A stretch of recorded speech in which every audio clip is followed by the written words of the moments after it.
Hi అండి, welcome to A1 property places. ఇది మన విజయవాడ నుంచి మచిలీపట్నం వెళ్ళే రూట్లో ఉన్నటువంటి పామర్ విలేజ్లో ఉందండి. ఇది పామర్ ఊళ్ళో ఉందండి. ఇది ఈ సైట్ ఇది చూడండి. ఇది కరెక్ట్గా కనిపించేదంతా కూడా పామర్ అండి. ఇది పామర్ ఊరికి ఎంట్రన్స్లోంచి మనకి ఇక్కడ 5 ఎకరాలు అప్రూవల్ లేఅవుట్ అండి. ఇది CRD అప్రూవల్ లేఅవుట్.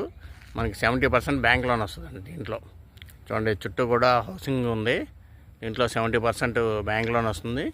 మీకు గజం వచ్చి 12,000 రూపాయలు అండి. ఇది గజం 12,000 రూపాయలు. చూడండి, ఇది ఈ చూస్తున్నారు కదా, ఈ బిల్డింగ్ల వైపు నుంచి మనకి పక్కనే హైవే ఉంది. ఇన్ ఫ్యూచర్లో ఈ హైవే వైపు కూడా మనకి రోడ్ అయితే దారి అయితే వస్తుంది. ఇక్కడ ఎక్స్టెన్షన్ లేఅవుట్ వస్తుంది అనమాట అండి. చూడండి, ఎవరైనా ఇంట్రెస్ట్ ఉంటే కనుక కాల్ చేయండి. స్క్రీన్ మీద అయితే నెంబర్స్ ప్రొవైడ్ చేస్తాం. 70% బ్యాంక్ లోన్ వస్తుందండి. ఇది 70% బ్యాంక్ లోన్ వస్తుంది. CRD లేఅవుట్, గజం 12,000 అండి. Thank you very much.